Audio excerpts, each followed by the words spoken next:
আজকে আমি তোমাদেরকে পার্টস অফ স্পিচ করাবো। তো পার্টস অফ স্পিচ বলতে কি সেটা সবার আগে জানা উচিত। তো স্পিচ মানে হচ্ছে যেটা মুখে বলছি আমরা, আর এই মুখে বলাটাকে যখন আমরা লিখবো তখন সেটাকে বলা হয় সেন্টেন্স। তার মানে পার্টস অফ স্পিচ মানে কিন্তু পার্টস অফ সেন্টেন্স। একটা সেন্টেন্সে অনেকগুলো পার্ট থাকে, অর্থাৎ অনেকগুলো ওয়ার্ড থাকে। অনেকগুলো ওয়ার্ড পাশাপাশি বসে একটা সেন্টেন্স হয়। তো এই ওয়ার্ডগুলো এক এক সময় এক এক রকম বিহেভ করে। তার মানে হচ্ছে পৃথিবীতে যতগুলো ওয়ার্ড আছে সবগুলোই হচ্ছে এই পার্টস অফ স্পিচের অন্তর্গত। যেমন পার্টস অফ স্পিচ হচ্ছে এই যে ৮ প্রকার, আমি আগের থেকে লিখে রেখেছি। Noun, pronoun, adjective, verb, adverb, preposition, conjunction আর ইন্টারজেকশন। এই ৮ প্রকার ভাগের বাইরে পৃথিবীতে কোনো ওয়ার্ডই হয় না। সমস্ত ওয়ার্ড এই পার্টস অফ স্পিচের অন্তর্গত। কিন্তু কথা হচ্ছে আমরা এগুলো জানি পার্টস অফ স্পিচ কাকে বলে, বা নাউন, প্রোনাউন এগুলো কি, কাকে বলে সবই জানি। কিন্তু যখন একটা ওয়ার্ড বলা হয় তখন আইডেন্টিফাই করাটা খুবই ইজি হয়ে যায়। কিন্তু পরীক্ষার সময়ে, বিশেষ করে কম্পিটিটিভ এক্সামে যেগুলো আসে, একটা সেন্টেন্স দেওয়া থাকে এবং সেখানে যে কোনো একটা ওয়ার্ডের নিচে আন্ডারলাইন করে মানে অ্যান্সার জানতে চাওয়া হয় যে what is the example of this word, noun, pronoun, adjective, adverb এরকম। তখন একটু আইডেন্টিফাই করাটা ডিফিকাল্ট হয়, কারণ একটা সেন্টেন্সে একটা ওয়ার্ড বিভিন্ন রকম ভাবে বিহেভ করতে পারে। সাপোজ আমি একটা ওয়ার্ড লিখি, একটা সেন্টেন্স লিখি যে আই গো টু স্কুল। এই সেন্টেন্সটাতে আইটা কি, একটা প্রোনাউন জানি আমরা, গোটা কি একটা ভার্ব, এবং টু হচ্ছে একটা প্রিপোজিশন, তাই তো? এবং সরি প্রিপোজিশন, এবং স্কুলটা কি, স্কুলটা হচ্ছে একটা নাউন। যেহেতু এটা একটা নাম ইন্ডিকেট করছে তাই এটা নাউন। এরপর আমি একটা সেকেন্ড সেন্টেন্স লিখবো, সেটা হচ্ছে I am A school girl. খেয়াল করো এই সেন্টেন্সটাতে আইটা কি, এটা একটা প্রোনাউন, অ্যামটা হচ্ছে অক্সিলারি ভার্ব, যেটা ভার্ব বলা হয় আর কি, ভার্বের ভাগের মধ্যে পড়ে অক্সিলারি ভার্ব। ভার্বের যখন পার্টটা আমরা শিখবো তখন আরো ডিটেলসে জানবো। এ হচ্ছে আর্টিকেল, কিন্তু এই আর্টিকেলকে আমরা পার্টস অফ স্পিচ এর মধ্যে অ্যাডজেক্টিভ হিসাবে ধরি, অ্যাডজেক্টিভ, ঠিক আছে? এবং পড়ে থাকলো যে দুটো ওয়ার্ড স্কুল এবং গার্ল, এই দুটো ওয়ার্ড কি তাহলে? আগের সেন্টেন্সে দেখলাম স্কুলটা নাউন, কিন্তু এখানে কি নাউন হবে? কিন্তু না, হবে না। কেন আমি বলছি দেখো, যদি কোনো সেন্টেন্সে একটা, দুটো, তিনটে বা হাজারটা এরকম যদি নাউন থাকে, তাহলে কিন্তু প্রত্যেকটাকে আমরা নাউন হিসেবে আইডেন্টিফাই করতে পারি না। শুধুমাত্র লাস্ট যে ওয়ার্ডটা এটাকেই আমরা নাউন বলবো। এবং ঠিক আগে যতগুলো নেমিং ওয়ার্ড ছিল বা নাউন হিসাবে আমরা চিনতাম, সেগুলো তখন অ্যাডজেক্টিভ হিসাবে বিহেভ করবে। তো সেই জন্যই বললাম যে কোনো ওয়ার্ড ধরে যদি বলা হয় এটা কোন পার্ট অফ স্পিচ, সেটা বলাটা সহজ। কিন্তু একটা সেন্টেন্সের মতো যদি আইডেন্টিফাই করতে বলা হয় যেটা কোন পার্ট অফ স্পিচ পড়ছে, সে কিন্তু বিভিন্ন জায়গায় বিভিন্ন রকম নাম নেয়। এখানে স্কুলটা ছিল নাউন, এখানে হয়ে গেল অ্যাডজেক্টিভ। যেমন ধরো, যদি মানে আমি আমাকে দিয়ে বোঝাই, যেমন আমি একটা ওমেন, এবং আমি আমার বাবা মার কাছে কি, আমি তাদের একটা মেয়ে। আমি আমার প্রতিবেশীদের কাছে কি হব, একটা প্রতিবেশী। আবার আমি আমার স্টুডেন্টদের কাছে আমি একজন টিচার। আমি আমার ফ্রেন্ড সার্কেলের মধ্যে যদি বলি, সেখানে আমি ফ্রেন্ড। তাহলে আমি মানুষটাই বিভিন্ন মানুষের কাছে, অর্থাৎ বিভিন্ন রিলেশনের কাছে গিয়ে আমার আলাদা আলাদা পরিচয় হচ্ছে। কোথাও ফ্রেন্ড, কোথাও টিচার, কোথাও নেইবার, আবার কোথাও আমি মেয়ে তাদের। তো আমি মানুষটা তো এক আছি, কিন্তু সিচুয়েশন ওয়াইজ, রিলেশন ওয়াইজ আমার নামটা পাল্টে যাচ্ছে। তো সেরকম একটা সেন্টেন্সের মধ্যে কোথাও নাউন যে ছিল সে কোথাও অ্যাডজেক্টিভ হচ্ছে, আবার কোথাও কি এরকম বিভিন্ন রকম ভ্যারাইটি হয়ে যাচ্ছে। তার মানে এটা বোঝা যাচ্ছে যে সেন্টেন্স ওয়াইজ ভ্যারি করে যে সে পার্ট অফ স্পিচের মধ্যে কোনটা পড়ছে, তাই তো? তো সব থেকে আমাদের সবার আগে জানতে হবে যে আমরা আজকে ফার্স্ট নাউন নিয়ে আলোচনা করব, এবং এটা বলতে পারো ক্লাসটা হচ্ছে বেসিক টু অ্যাডভান্স লেভেলের। এটা তোমরা যদি ক্লাস 6 এর স্টুডেন্ট হয়ে থাকো তো এটা তোমাদের জন্য ক্লাস, যদি তোমরা ক্লাস 10 এ পড়ো তাহলে ওটা তোমাদের জন্য ক্লাস। এমনকি যারা কম্পিটিটিভ এক্সামের জন্য প্রিপারেশন নিচ্ছ, বিভিন্ন ধরনের কম্পিটিটিভ এক্সাম, সেটা এসএসসি বলো, ব্যাংক, রেল, যত রকম আছে আর কি, সেখানে কিন্তু ইংলিশের একটা পার্ট থাকে, সেখানে ইংলিশ গ্রামার থাকে, এবং বেসিক গ্রামার বলতে কিন্তু পার্টস অফ স্পিচ অবশ্যই থাকে। সেখানে কিন্তু এরকম কোশ্চেন থাকে, সেন্টেন্স তুলে দিয়ে সেখানে আন্ডারলাইন ওয়ার্ডকে আইডেন্টিফাই করতে বলা হয় যে এটা কোন পার্টস অফ স্পিচের মধ্যে পড়ছে।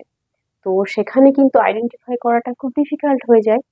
আর সেই জন্য আমাদেরকে সবার আগে জানতে হবে যে একটা নাউন হতে গেলে, একটা সেন্টেন্সের মধ্যে নাউন হতে গেলে তার কি কি কন্ডিশন থাকতে হবে, তাই না?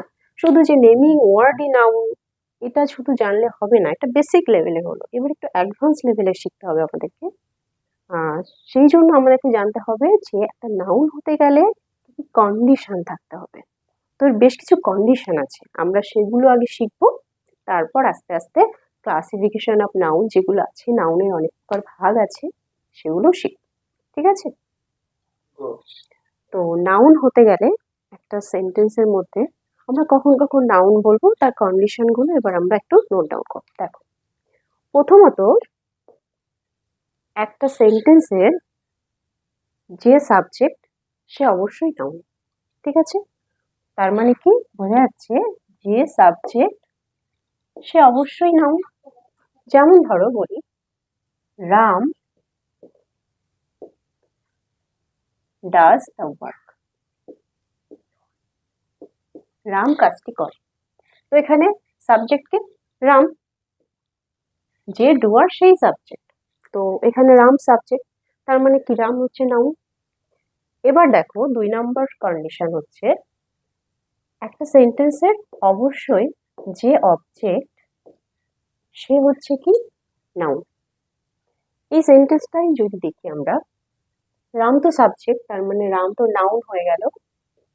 ডাজ এটা হচ্ছে ভার্ব, দাটা তো তোমার আর্টিকেল, আগেই বললাম আর্টিকেলটা অ্যাডজেক্টিভের মধ্যে ফেলা হয়। তাহলে দেখো ওয়ার্ক কি করে, কাজ করে, তাই তো? তাহলে কাজটা কি, এটা হচ্ছে অবজেক্ট, তো এটা কি হচ্ছে নাউন, তাই তো? এবার হচ্ছে 3 নম্বর শর্ত, যদি একটা সেন্টেন্সে অনেকগুলো নাউন থাকে, অনেকগুলো নেমিং ওয়ার্ড আছে, তাহলে সব থেকে শেষের যেটা সেটাই হচ্ছে নাউন। তার মানে কি অনেক নাউন থাকলেও লাস্ট ওয়ার্ডটি নাউন, ঠিক আছে? যেমন আমি যদি বলি I read in Kalyani university,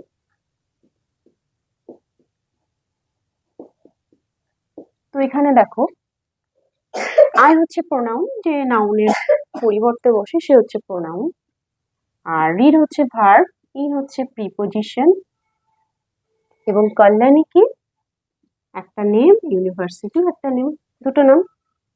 তাহলে কোনটা হবে, দুটো বা অনেকগুলো যদি নাউন থাকে তাহলে সবার লাস্টে যে এই হবে নাউন, এবং এ কি হয়ে যাবে, আগেরটা হয়ে যাবে অ্যাডজেক্টিভ, ঠিক আছে? তো দেখো এটাতে আবার অনেকের কনফিউশন থাকতে পারে যে আমরা তো এটাকে অ্যাডজেক্টিভ আর এটাকে নাউন না বলে দুটোই যেহেতু নাউন, তাহলে কম্পাউন্ড নাউন বলতে পারি আমরা। কিন্তু কম্পাউন্ড নাউন হতে গেলেও আবার কিছু শর্ত আছে, মানে কম্পাউন্ড নাউন পাশাপাশি দুটো নাউন আছে মানে বলে দিলেই তো হলো না, তো তারও কিছু শর্ত আছে, সেই শর্তগুলো আমরা একটা সাইডে শিখে নিই। দেখো, কম্পাউন্ড নাউন হতে গেলে কি হতে হবে, এক হচ্ছে একই সঙ্গে ওয়ার্ড হতে হবে। সাপোজ দেখা গেল আমি বললাম হ্যান্ড বিল, দেখো হ্যান্ড হাত বিল, বিল দুটোই হচ্ছে নাউন, কিন্তু দেখো এক জায়গায় বসেছে। আবার দেখা গেল বললাম স্কুল গার্ল, দেখো দুটোই নাউন, স্কুল একটা নাউন, গার্ল একটা নাউন, কিন্তু কিভাবে বসেছে দেখো। কম্পাউন্ড নাউন কিন্তু এইভাবে ইউজ হয়, যেমন কি এক হচ্ছে একটা একই সঙ্গে কোনো গ্যাপ থাকবে না, আর দুই হচ্ছে কি মাঝে একটা হাইফেন থাকবে, তাহলে এই দুটো শর্ত হলে আবার কম্পাউন্ড নাউন হয়ে যাবে। ঠিক আছে, তো কম্পাউন্ড নাউন হওয়ার শর্তগুলো বোঝা গেল। তাহলে এখানে বোঝা যাচ্ছে তো যে এখানে দেখো একসঙ্গেও নেই, কল্যাণ ইউনিভার্সিটি আলাদা আলাদা আছে, আবার হাইফেনও নেই, সেই জন্য এটাকে কিন্তু কম্পাউন্ড নাউন বলা যাবে না, এই অ্যাডজেক্টিভ হিসাবে কাজ করছে এবং এর নাউন। ঠিক আছে, এবার হচ্ছে 4 নম্বর যেটা, সেটা হচ্ছে কি আর্টিকেল। আর্টিকেল যদি থাকে, আর্টিকেল বলতে কি এ অ্যান্ড দে, তাই তো, বা দা, এটার পরে যে ওয়ার্ড থাকবে সে অবশ্যই নাউন। মানে মানে দেখা গেল কোনো সেন্টেন্স আছে, সেখানে আর্টিকেল আছে, একটা এ অ্যান্ড বা দি আছে, তো তারপরে যে ওয়ার্ডটা থাকবে সেই নাউন হবে। যেমন দেখো আমি একটা সেন্টেন্স লিখি, I saw a dog in the street. তো দেখো এই সেন্টেন্সটাতে এ কি আর্টিকেল, আর কোনটা আছে আর্টিকেল, দি আছে, তাহলে এর পরে যে ওয়ার্ডটা আছে সেই কি নাউন। দেখো এটা হচ্ছে নাউন। কিন্তু আবার একটা ব্যাপার আছে, সেটা হচ্ছে কি যদি এর পরে দুটো ওয়ার্ড থাকতো তাহলে কি হতো, পরের ওয়ার্ডটা নাউন হতো, আগের ওয়ার্ডটা আবার কি হয়ে যেত অ্যাডজেক্টিভ। যেমন যদি এরকম থাকতো I saw A running dog, আমি একটা দৌড়ে আসা কুকুরকে দেখছি, তাহলে তখন কিন্তু আবার এই যে আর্টিকেলের পরেই যে আছে এ কিন্তু তখন আর নাউন হতো না, কি হতো, এই যে আর্টিকেলের পরে যখন একটা ওয়ার্ড আছে তখন তো সে নাউন হলো, কিন্তু যদি দুটো বা এরকম তিনটে ওয়ার্ড থাকতো তাহলে এই লাস্টেরটা নাউন হতো। ঠিক আছে, আর এ তখন কি হয়ে যেত, নাউনের আগেই সব সাধারণত কি থাকে অ্যাডজেক্টিভ থাকে। এবার হচ্ছে 5 নম্বর, 5 নম্বর কি কন্ডিশন, যদি কখনো প্রিপজিশন থাকে, কি থাকে প্রিপজিশন, প্রিপজিশন যদি থাকে তাহলে প্রিপজিশনের পর, এটা যেমন আর্টিকেলের পর যে থাকবে সেই নাউন, তেমনি প্রিপজিশনের পরেও যে থাকবে সে হচ্ছে কি হবে নাউন হয়ে যাবে। যেমন একটা আমি দিই example, the cat is under bed, বিড়ালটা বেডের নিচে আছে। তো দেখো এখানে আন্ডারটা কি প্রিপজিশন, তারপরে যে থাকবে সেই হচ্ছে নাউন, তাহলে বেডটা হচ্ছে কি নাউন। আবার এখানেও সেম নিয়মটা অ্যাপ্লাই, যে যদি প্রিপজিশনের পরে দুটো বা তিনটে ওয়ার্ড থাকে তাহলে লাস্টটাই নাউন হবে। যেমন যদি এটাই থাকতো এরকম, the cat is under iron bed, বিড়ালটি লোহার খাটের নিচে আছে, তখন কিন্তু আবার এই আন্ডার মানে প্রিপজিশনের পরেই যদি আবার ওয়ার্ড দেখি, যদি দুটো বা তিনটে আছে এরকম, তাহলে তখন কি হবে প্রিপজিশনের পরে, এটাও যেমন প্রিপজিশনের পরেরটা একটা ওয়ার্ড ছিল বলে নাউন, তেমনি প্রিপজিশনের পরে যদি দুটো বা অনেকগুলো ওয়ার্ড থাকে তাহলে লাস্টেরটা হয়ে যাবে নাউন, এবং নাউনের আগেই আমরা জানি কি বসে অ্যাডজেক্টিভ। তাহলে এটা ক্লিয়ার হয়ে গেল তো, যে আর্টিকেল এবং প্রিপজিশনের পরে যদি একটা করে ওয়ার্ড থাকে তাহলে সেই নাউন, আর যদি দুটো বা তিনটে অনেকগুলো নেমিং ওয়ার্ড থাকে তাহলে কি হবে লাস্টেরটা নাউন এবং তার আগেরটা হবে adjective। তো এই 5টা পয়েন্ট গেল। এরপর হচ্ছে 6 পয়েন্ট, এটা হচ্ছে ডিটারমিনার। ডিটারমিনার বলতে তো ডিটারমিনার সম্পর্কে আমরা আরো পরে ভিডিও করব শুধু ডিটারমিনারের ওপর। তো শুধু এটুকু বুঝে নাও, ডিটারমিনার বলতে যেগুলো মনে করো দিস, দ্যাট, মাই, এমনকি আর্টিকেলও ডিটারমিনারের মধ্যে পড়ে। এ, অ্যান্ড, দিস, ইউরস, মানে এই যে যে সমস্ত পজিটিভ অ্যাডজেক্টিভ গুলো আছে, দিস দ্যাট ডেমনস্ট্রেটিভ অ্যাডজেক্টিভ গুলো আছে, এগুলো সবই ডিটারমিনার। তো ডিটারমিনার নিয়ে আমি পরে ক্লাস করব। তো শুধু এটুকু বোঝার জন্য বোঝো যে ডিটারমিনার যদি থাকে কোনো সেন্টেন্সে, তাহলে ডিটারমিনারের ঠিক পরে যে ওয়ার্ডটা থাকে সেই হচ্ছে নাউন। যেমন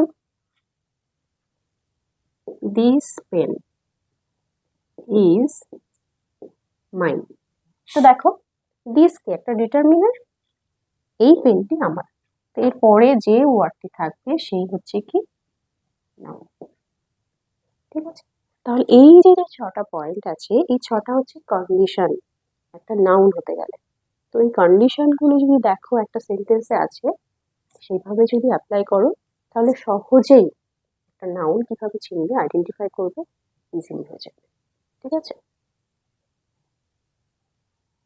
তো নাউনের কন্ডিশন গুলো আমরা দেখলাম যে কি কি কন্ডিশনে নাউন হয়। এবার আমরা শিখবো ক্লাসিফিকেশন অফ নাউন। ঠিক আছে, মানে নাউনকে কত ভাগে ভাগ করা যায়। তো দেখো, একটা নাউনকে আমরা 5টা ভাগে ভাগ করতে পারি। একটা হচ্ছে প্রপার নাউন। তো দেখো, কথাটা প্রপার দিয়ে বোঝা যাচ্ছে যে অ্যাকিউরেট কোনো নাম, সেটা ব্যক্তির নাম হোক বা স্থানের নাম হোক, যে কোনো নাম হলে সে হচ্ছে প্রপার নাউন হবে। যেমন মনে করো একটা সেন্টেন্স বললাম, Rabindranath is a great poet. তো এখানে রবীন্দ্রনাথ একটা নাম, তার মানে কি বোঝাচ্ছে, যে কোনো নাম। যেমন রাম হতে পারে একটা নাম, তাই তো। তারপরে কি হতে পারে, একটা স্থানের নাম, যেমন বললাম রায়গঞ্জ। তো এগুলো কি নাম, কোনো মানুষের নাম বা স্থানের নাম, এটা হলেই সে প্রপার নাউন। এরপর আসি কমন নাউন। যেটা দেখো, কমন বলতে কি, মানে সাধারণ, একই নামের সাধারণ আরো অনেক জনকে বোঝাচ্ছে। যেমন আমি যদি বলি ম্যান, তো ম্যান মানে কিন্তু এই বিশ্বের সমস্ত ম্যানকে বোঝাচ্ছে। বয় মানে যত বয় আছে সবাইকে বোঝাচ্ছে, একটা কমন ব্যাপার। যদি বলা হয় গার্ল, গার্ল মানে সমস্ত গার্ল, যে জিনিসের নাম আছে এবং সেই নামের আরো সব কিছু আছে। একটা পেন, সেও কমন নাউন, কারণ পেন মানে শুধু এই একটা পেন নয়, সমস্ত পেনকে বোঝাচ্ছে, একটা কমন ব্যাপার। বোর্ড, যার নাম আছে এবং সেটা কমন একটা ব্যাপার, যেটার নাম দিয়ে আরো অনেক কিছু পাওয়া যায়, সেটা হচ্ছে কি কমন নাউন। যেমন পেন, চেয়ার, টেবিল, এরকম এক্সেট্রা। ঠিক আছে, এরপর আসি 3 নম্বর, সেটা হচ্ছে কি কালেকটিভ নাউন। তো দেখো, এখানে একটা বুঝতে অসুবিধা হয় যে কমন নাউন আর কালেকটিভ নাউনের মধ্যে। তো আমি একটা এক্সাম্পল দিচ্ছি, দেখো। ধরো আমি বললাম রাম, ঠিক আছে। রাম একজন কি, বললাম রাম একজন সোলজার। আচ্ছা, সোলজার রাম, ঠিক আছে। এবং অনেকগুলো সোলজার মিলে কি হয়, আর্মি একটা, মনে করো একটা আর্মি। তাহলে দেখো, এই যে 3টে ওয়ার্ড আমি লিখলাম, 3টেই তো নাউন, 3টেই কিন্তু নাউন, কিন্তু এ হচ্ছে কি একটা নির্দিষ্ট নাম বলে দিচ্ছে, তাই প্রপার নাউন। সে কে, একজন সোলজার। সোলজার মানে কিন্তু শুধু একজন সোলজার নাই, সোলজার নামের আরো অনেক সোলজার আছে, তার মানে কি এ হচ্ছে কমন নাউন। ঠিক আছে, এই তো প্রপার গেল। এবার দেখো, একটা আর্মি বলতে কিন্তু সেখানে একজন সোলজার নয়, সেখানে অনেকজন সোলজার মিলে একটা আর্মি গ্রুপ হয়, তাই না। তো এটা কি হচ্ছে তখন কালেক্টিভ। তাহলে বোঝা গেল যে কালেক্টিভ নাউন মানে কিছু কমন নাউন এক জায়গায় যখন মিলিত হয় তখন সে কালেক্টিভ নাউন। বা ধরো আমি একটা বললাম যে একটা বইয়ের নাম, ধরো ব্লুসুম, ব্লুসুমস, একটা বইয়ের নাম দা ব্লুসুমস। এটা কি একটা বইয়ের নাম, এটা একটা বুক, ঠিক আছে, সেই জন্য আমি দা বললাম, একটা বইয়ের নাম। তো এটা কি? এই একটা বুক, ঠিক আছে, একটা বই। এবং আমি যখন লিখবো লাইব্রেরি, লাইব্রেরি বলতে যেখানে অনেকগুলো বই থাকে, তাই না? তো লাইব্রেরিটা কি একটা কালেকটিভ হয়ে গেল কিন্তু। তো কালেকটিভের মধ্যে কি পড়ছে? একই জাতীয় অনেকগুলো একসঙ্গে থাকছে। যেমন যদি কোনো শিপের দল চাই, একটা শিপ মানে কমন নাউন, কিন্তু যদি অনেকগুলো শিপ এক জায়গায় থাকে সেটাকে আমরা কি বলি? হার্ড বলি। যদি ক্লাস হয়, ক্লাস, ক্লাস মানে কি একটা শ্রেণী, ক্লাসে কি অনেক স্টুডেন্ট থাকে, একটা স্টুডেন্ট হলে সে কমন, কিন্তু যখন একটা ক্লাস বলছি তার মানে অনেকগুলো স্টুডেন্ট সেই ক্লাসের মধ্যে আছে, তার মানে সে কানেক্টেড নাউন। আবার মনে করো আমি বলছি বান্ডেল, বান্ডেল বলতে একটা অনেকগুলো থোকা, ধরো অনেকগুলো নোটের বান্ডেল আছে, তো কি সেখানে অনেকগুলো নোট আছে, তো সেই জন্য সেটাকে বান্ডেল বলছি। তো কালেকটিভ নাউন বলতে কি একটা একই জাতীয় অনেকগুলো জিনিস একসঙ্গে গুচ্ছ আকারে যখন থাকে সেটা হচ্ছে কালেকটিভ। এরপর আসি 4 নম্বর, যেটা হচ্ছে কি ম্যাটেরিয়াল নাউন। ম্যাটেরিয়াল মানে কিন্তু আমাদের মাথায় একটা জিনিস আছে, কোনো একটা বস্তু, তাই না, যার কিন্তু প্রাণ থাকবে না, কিন্তু একটা বস্তু যাকে আমরা দেখতে পাবো, টাচ করতে পারবো। এবং এখানে ম্যাটেরিয়াল নাউন বলতে কিন্তু যেটা খনি থেকে ডাইরেক্ট আসে, ঠিক আছে, যেমন দেখো আমি যদি বলি আয়রন, যদি বলি গোল্ড, ঠিক আছে, এগুলো ম্যাটেরিয়াল কেন? কারণ এরা ডাইরেক্ট খনি থেকে আসছে। এখন যদি বলা হয় রিং, নেকলেস, সেগুলো কিন্তু আর ম্যাটেরিয়াল নাও থাকছে না, কারণ সেটাকে আবার করা হচ্ছে, তাকে কাল্টিভেট করে কমন নাউন করা হচ্ছে, ঠিক আছে। কিন্তু গোল্ড যেহেতু ডাইরেক্ট খনি থেকে আসছে, আয়রন যেহেতু ডাইরেক্ট খনি থেকে আসছে, এগুলো একটা ম্যাটেরিয়াল। আবার ওয়াটারও কিন্তু ম্যাটেরিয়াল নাউন, ঠিক আছে। উড, যেমন কাঠ, কাঠ কিন্তু ডাইরেক্ট আমরা পাচ্ছি, এটা ম্যাটেরিয়াল, কিন্তু কাঠের তৈরি যখন চেয়ার টেবিল বলছি সেগুলো কিন্তু আমার কমন নাউন হয়ে যাচ্ছে, ঠিক আছে। 5 নম্বর, যেটা লাস্ট, সেটা হচ্ছে কি যে অ্যাবস্ট্রাক্ট নাউন। দেখো অ্যাবস্ট্রাক্ট মানে কি? অ্যাবস্ট্রাক্ট মানে কিন্তু যাকে আমরা চোখে দেখতেও পারবো না, টাচ করতে পারবো না, কিন্তু কি তাকে আমরা শুধুমাত্র মন দিয়ে অনুভব করতে পারবো। আচ্ছা আমি যদি বলি যে ফ্রেন্ডশিপ, ফ্রেন্ডশিপ কথাটা কি আমরা মানে চোখে দেখতে পাবো না টাচ করতে পারবো? কোনোটাই পারবো না। এটা আমাদের মনের ব্যাপার, দুজনের ছেলের মধ্যে বা দুজনের মেয়ের মধ্যে ফ্রেন্ডশিপ আছে, বন্ধুত্ব আছে, একটা ফিলিংস, তাই না? বা যদি বলি অনেস্টি, তো অনেস্টি কি? The man is very honest, বা দিস ইজ হিজ অনেস্টি। তো এই অনেস্টি কথাটা কি? সততা বা সৎ, যেটা মানুষকে বোঝাচ্ছে। তো এই সততা বা সৎ, অনেস্টি, এই জিনিসগুলো কিন্তু আমরা চোখে দেখতেও পাই না, টাচও করতে পাই না, কিন্তু কি আমরা ফিল করতে পারি। আমরা কিন্তু অনেস্টকে দেখতে পাই না, অনেস্ট পার্সনকে দেখতে পাই, তাই না? তার মানে কি, যেটাকে আমরা চোখে দেখতে পারবো না, যেটাকে আমরা টাচ করতে পারবো না, সেটা হচ্ছে কি অ্যাবস্ট্রাক্ট নাউন, যেমন অনেস্টি। তারপর কি ফ্রেন্ডশিপ, ফ্রেন্ডশিপের মতো এনিমিটিও হয়, শত্রুতা, শত্রুতা তো আমরা চোখে দেখতে পাচ্ছি না, কিন্তু কেউ যখন কারোর সঙ্গে শত্রুতা করে সেটা আমরা ফিল করতে পারছি যে ওর বিহেভিয়ারটা শত্রুতাপূর্ণ ছিল বা এরকম কিছু।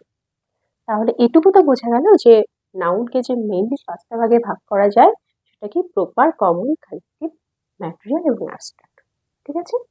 তো এরপরে কিন্তু এই নাউনকে আরো দুটো ভাগে ভাগ করা যায়। সেটা কি?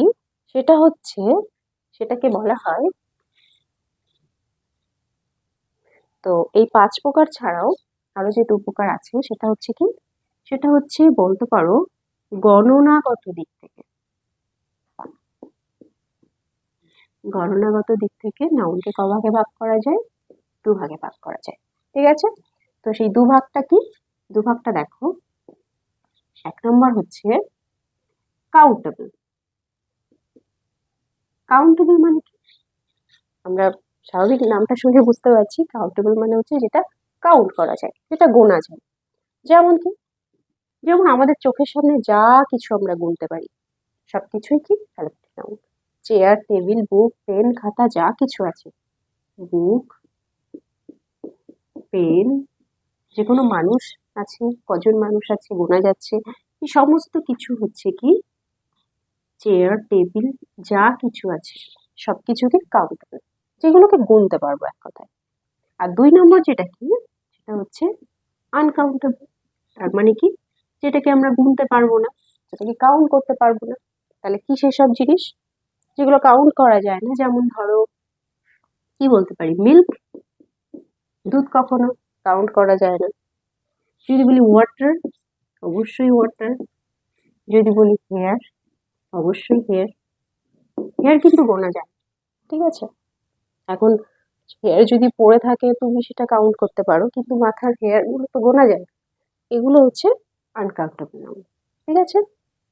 এবার দেখো, অনেকে কিন্তু শুধু নাউনকে এই 5টায় ভাগ করে, কিন্তু এই যে দুটো ভাগ, এই দুটো কিন্তু আছে সেটা হচ্ছে গণনাগত দিক থেকে, ঠিক আছে? কাউন্টেবল এবং আনকাউন্টেবল। আবার অনেক অনেক গ্রামার বই এটা দেখা গেছে যে নাউনকে প্রধানত দুভাগে ভাগ করেছে, একটা হচ্ছে কনক্রিট নাউন আর একটা অ্যাবস্ট্রাক্ট নাউন। তো সেটাকে যদি আমরা দেখি, বিশ্লেষণ করি, তাহলে এই যে যে প্রথম 4টে আছে না, proper noun, common noun, collective noun এবং ম্যাটেরিয়াল নাউন, এই 4 প্রকারকে একসঙ্গে কিন্তু কনক্রিট নাউনও বলা হয়। কেন বলা হয়? দেখো, আমরা দেখলাম যে অ্যাবস্ট্রাক্ট এবং কনক্রিট দুটো ভাগে ভাগ করা হয় বললাম, যে যেটাকে আমরা টাচ করতে পারবো না, চোখে দেখতে পারবো না, সেটা হচ্ছে অ্যাবস্ট্রাক্ট নাউন। বাকি যেগুলোকে আমরা টাচ করতে পারবো, চোখে দেখতে পারবো, সেটা হচ্ছে কনক্রিট। তো এই proper noun, common noun, collective noun, material noun, এই 4 প্রকারকে কিন্তু আমরা চোখে দেখতেও পাই, টাচও করতে পারি সবকিছু। সেই জন্য সেটাকে আমরা অনেক গ্রামার বই দেখি এই 4টেকে আমরা কনক্রিট নাউনও বলছি, ঠিক আছে? কিন্তু ব্যাপারটা ঘুরে ফিরে কিন্তু এই একটাই দাঁড়ায়, যে নাউনকে এই 5টা ভাগে ভাগ করা যায়। কনক্রিট নাউনকে ভাগ করলেও তার আবার 4টে ভাগ এটা করে, এবং এটা অ্যাবস্ট্রাক্ট নাউন রাখে। তাহলে এই 5 প্রকারই থাকে। আবার যদি কোনো ক্ষেত্রে বলে কখনো যে গণনাগত দিক থেকে কি হয়, তখন এই কাউন্টেবল আর আনকাউন্টেবল, ঠিক আছে? তাহলে নাউনের সমস্ত ভাগগুলো আমরা বুঝে গেলাম, ক্লাসিফিকেশন অফ নাউন হয়ে গেল। তো এখন যদি পরীক্ষায় আসে যে এরকম কোনো একটা ওয়ার্ড তুলে দিল বা সেন্টেন্স তুলে দিল, দিয়ে আন্ডারলাইন করা থাকতে পারে এবং অপশনে দিতে পারে যে এটা কোন নাউনের মধ্যে পড়ছে, কাউন্টেবল নাকি আনকাউন্টেবল, বা কনক্রিট না অ্যাবস্ট্রাক্ট, তখন কিন্তু কি করতে হবে, যে যদি বুক, পেন এরকম থাকে তাহলে কাউন্টেবল, এবং যদি মিল্ক, ওয়াটার থাকে সেগুলো আনকাউন্টেবল নাউন। এবং সব থেকে বেশি যেটা আমাদের পরীক্ষায় দেখা যায় সেটা হচ্ছে অ্যাবস্ট্রাক্ট নাউনগুলো, যে এগুলো থাকলে আমরা মাঝে মধ্যে বুঝতে পারি না যে এগুলো কি নাউন পড়ছে না আদৌ কি পড়ছে না, কিন্তু এগুলো সবই হচ্ছে অ্যাবস্ট্রাক্ট নাউন, যেগুলোকে আমরা চোখে দেখতে পারবো না এবং টাচ করতে পারবো না। শুধু ফিলিংস, আমাদের মনের ফিলিংসটা দিয়ে আমরা সেটাকে জাজ করি যেটা নাউন, এবং সেটা অ্যাবস্ট্রাক্ট নাউনের মধ্যে পড়ে। তো ঠিক আছে, আজকে নাউন সম্পর্কে আশা করি মোটামুটি সমস্তটাই ক্লিয়ার হয়ে গেছে। তো নেক্সট আমরা যে ভিডিও করব সেখানে নাউন করলাম আজকে, প্রোনাউনের আমরা ক্লাসিফিকেশন, এবং প্রোনাউন হতে গেলে কন্ডিশন থাকে, প্রোনাউনের আরো যে ভাগগুলো আছে সমস্ত কিছু ডিটেলস আছে, ঠিক আছে? আর আপনারা এই ভিডিওটাকে আরো বেশি করে লাইক করবেন, শেয়ার করবেন এবং সাবস্ক্রাইব করবেন।